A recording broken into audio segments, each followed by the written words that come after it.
Chapter 1 is basically an introduction or an overview, if you will, of the text. And it really sets the stage for how learning takes place in modern schools. You'll read about the influence of technology and media on both the role of the teacher and then also on its impact in the classroom.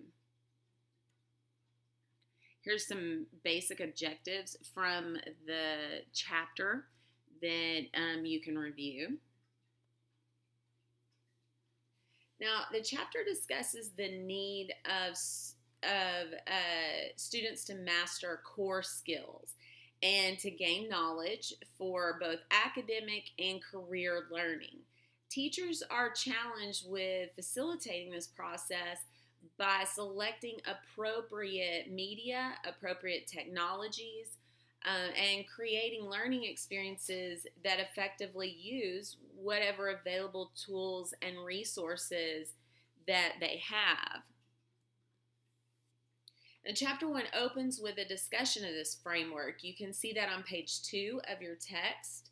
And one important aspect pointed out is the difference between technology and instructional technology. Oftentimes when we talk about technology, people are thinking actual tools, iPad, a computer, things of that nature, which is true. But we're talking about instructional technology, and that is the connection or integration of three aspects: the teacher, the student use, and the knowledge of the tools. So when all three of those things come together, that is instructional technology. That does bring us to the idea of the technology gap. And your book does talk some about that, and you might want to pay attention to what it says. There's some interesting statistics that are listed there that oftentimes we like to assume that technology is not as prevalent based on socioeconomic status, and actually the statistics are telling us that that's changing. It is becoming more available to all different types of levels of students.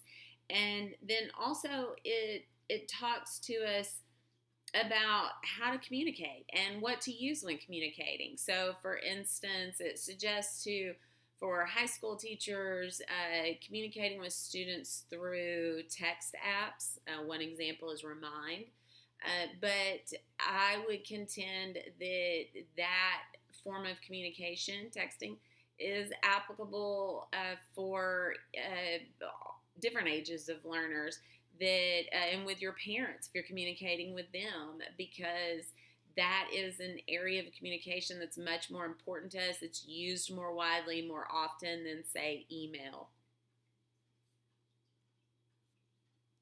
So you also have the 6 types of media, and this particular graphic is listed at figure 1.1 on page 5 of your text.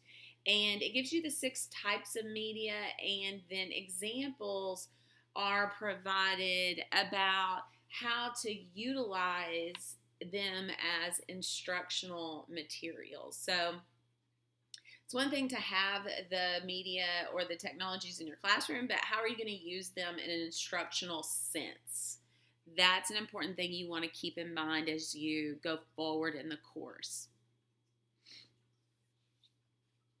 I want to point out the vocabulary list that is listed for each chapter, and you'll find that on your Schoology page. You'll also find under course information, there is a folder that has all of the vocabulary lists for each chapter, and those might be important lists to pull out when you are skimming through the chapter, when you are looking at different ideas from the chapter, because they're going to pinpoint a lot of specific terms that maybe aren't as commonly used. So let's review for a moment about some ideas up to this point. Take a second and look at this question and think about how you would answer. How would you answer? So, what is one of the foundational skills that teachers should use? And the answer for this is to prepare students to use technology to communicate with others.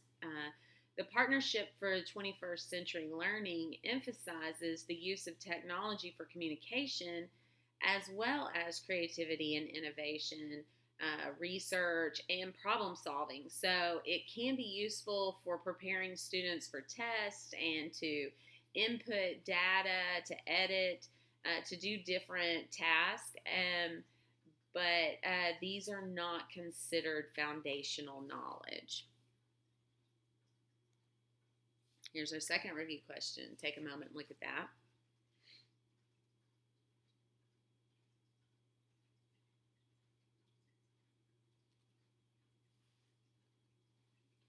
Our answer is the impact is differentiating the learning experience for all students.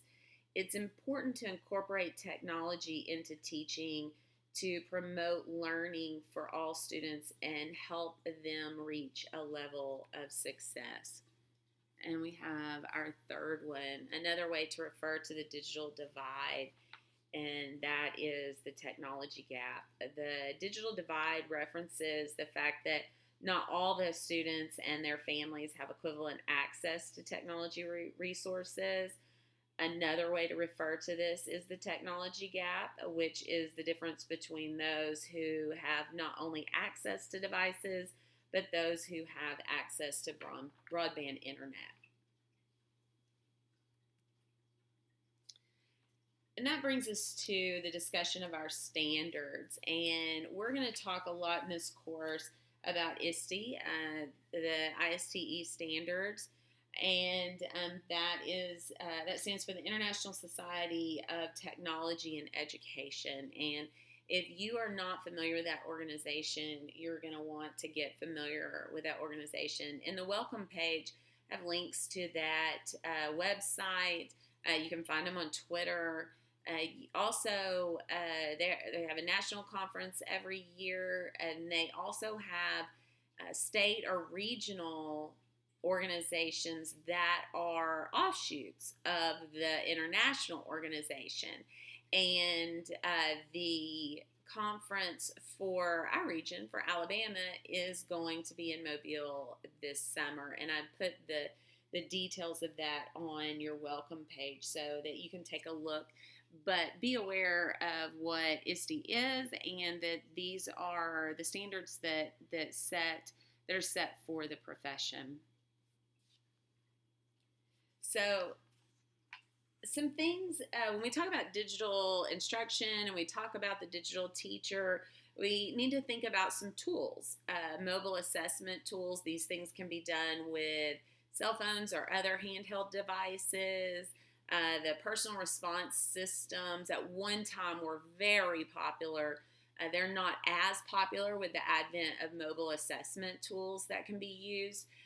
The PRS, those systems oftentimes are referred to as clickers, and they were kind of the original response systems that were out there, and now they have changed a little bit. If you're familiar with things like Kahoot, that is a version of that, but with a mobile assessment tool. The other thing that's important to digital instruction is the community of practice, and that is when teachers participate in a community and have activities that everyone has this common goal. And, this can reach across the state, it can reach across the country, or even further. But the whole point is to share ideas and share resources. Oftentimes people have found some really strong communities of practice on Twitter or through Twitter, but other areas of meeting are available. And the wonderful thing about technology is that it's allowed us to have access to people to be able to have and build communities of practice that we can go beyond just the face to face or just the people in our campus or just the people down the hall or across the district.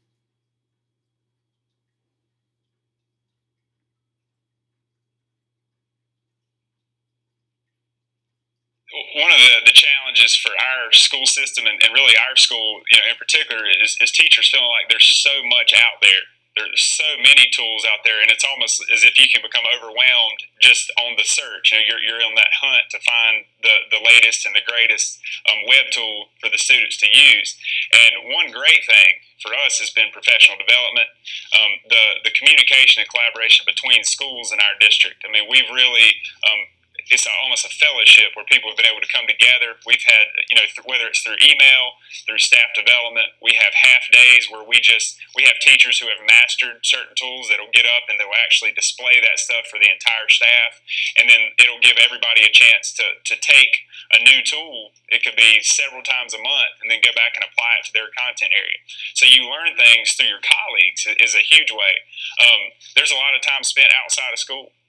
Each individual teacher spends a lot of time in the evenings searching, looking for things that are going to work. I'm going to workshops, being online communities, being part of online communities, and being able to collaborate with teachers all over the country and finding out, the resources that they're using and saying, hey, how can we get that into our classroom and do it instantaneously and something that we can get done. So I think it's just been a lot of professional development, a lot of time outside of the classroom spent buying in basically to this new concept of teaching.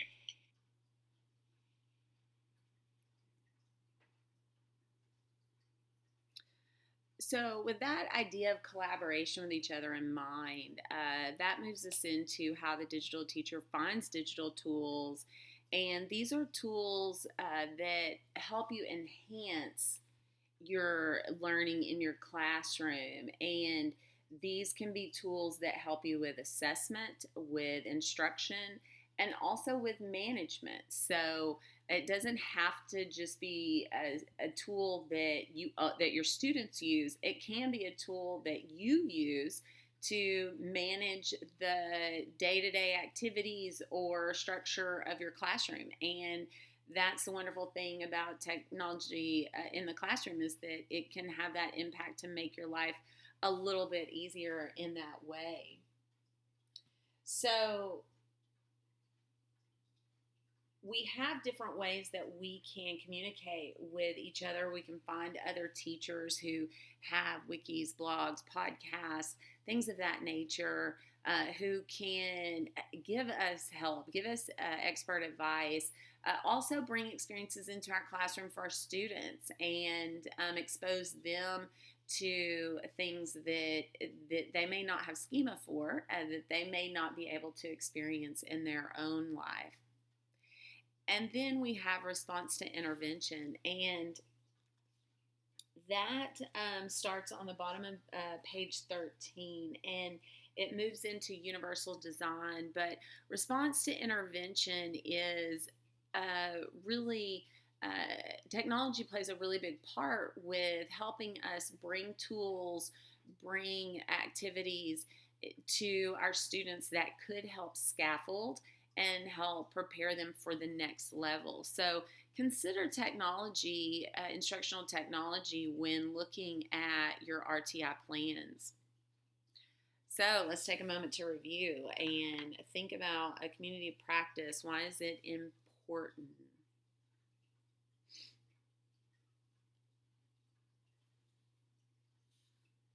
So, the community of practice provides teachers ways to exchange ideas with other teachers about using technology and media in the in teaching and in the field. A community of practice is a really great way for teachers to get insights from other teachers, and they can share effective use of technology, of tools, how to organize and alter classroom experiences for their students, and to help find ways to determine the actual impact of learning. So, what works for you, what works with your students might be helpful to another teacher to learn from your experience.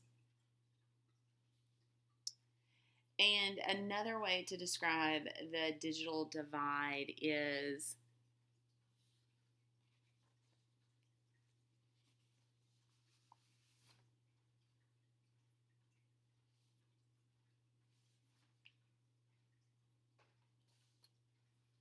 the technology gap. So, the digital learner. We do have technology guidelines for students, and those guidelines are interesting because they talk a lot about tools, and that's what technology is really built on. It's built on tools. And so, oftentimes we have teachers who are very resistant to technology, but it's tools. And it's tools that can help us enhance. And if it's not being used to enhance, then let's find a better tool. But we certainly wouldn't take away paper or pencil from our students. Those are tools. Those are tools that help them accomplish certain tasks. So give them adequate tools that help them. And these guidelines help support that.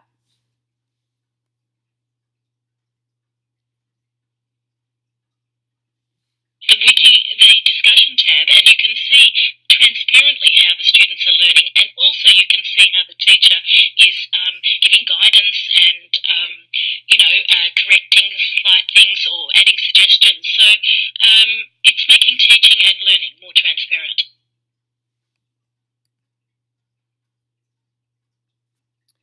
In connection to RTI, we have universal design, and this is about technology helping us give access to all our learners. And there are three primary principles there: means of representation, of action expression, and means of engagement. And we want technology to do to help us bridge the gap at times with students who need those tools in order to find full success. So take a moment and think about student-centered instruction. So when it comes to using digital tools, there's two types of instruction. There's teacher-centered and student-centered. I want you to think about things focused on the student. And when it is teacher-centered, then the technology is all about supporting the presentation of material. How are we going to present material? You're going to be really focused on that smartboard or that whiteboard, electronic whiteboard, to be able to display things. But when instruction is student-centered, then the technology is used by the students. And this allows teachers more time to assess and to direct learning. It allows you more time to work one-on-one with students and to work on specific tasks and skills. So as you go forward this semester, think about when you are implementing technology, is this teacher-centered or student-centered? And as much as we can have that student-centered, the better.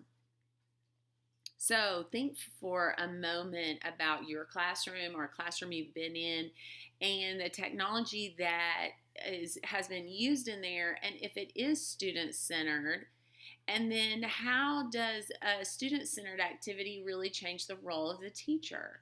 And then ultimately think of an example of this kind of activity. So jot down in your notes to think through this or pause and make a few notes about when you've seen this or if you see this in your classroom and how different that is between teacher-centered and student-centered.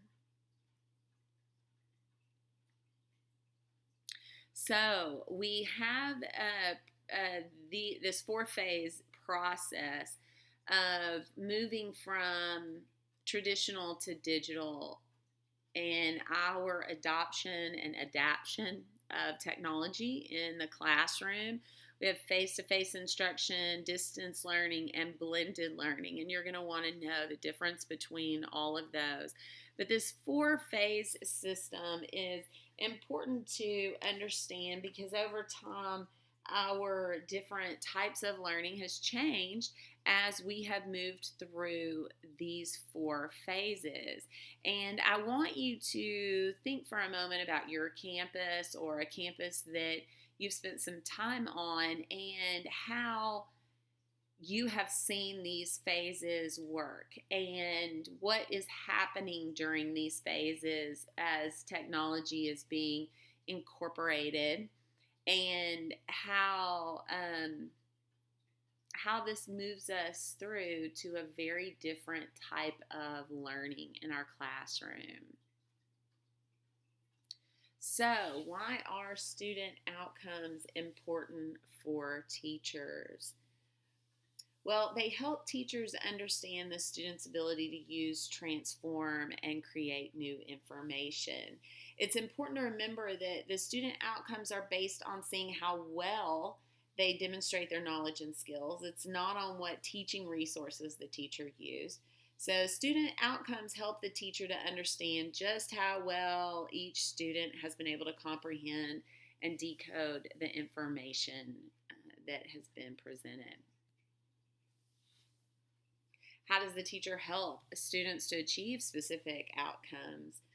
Well, this is by taking advantage of multiple resources. So there are many resources available to teachers within their school, within their campus, their district, and beyond that to help them determine effective ways to incorporate technology to help their students learn. So teachers gain experience and insights when they're tapping into these resources, and it's helping them to improve their teaching because ultimately we want to help our students learn.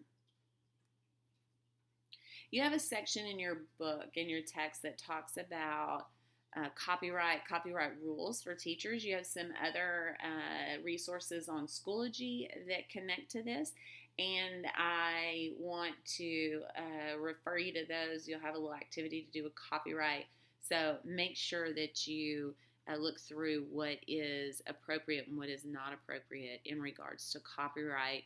More particular, you want to look at fair use and its connection to education, because this is a very, very important copyright exception that teachers can take advantage of. And finally, I direct you back to Schoology and to your page for this week, and look at the activities, look at the links that are there. There's also a technology tip that you can look at each week. And I want to leave you with this idea of thinking about the knowledge and digital skills that your future students are going to need, and compare that to what you needed in your own educational experience. And my guess is that there is a bit of a difference. And so think about those differences, because the reason I want to alert you to this is that we can't keep teaching just the way we were taught. The world is changing, tools are changing, new things are offered, and new ways of learning and new ways of tools for learning are being offered to us as educators, and we're going to have to stay current with that.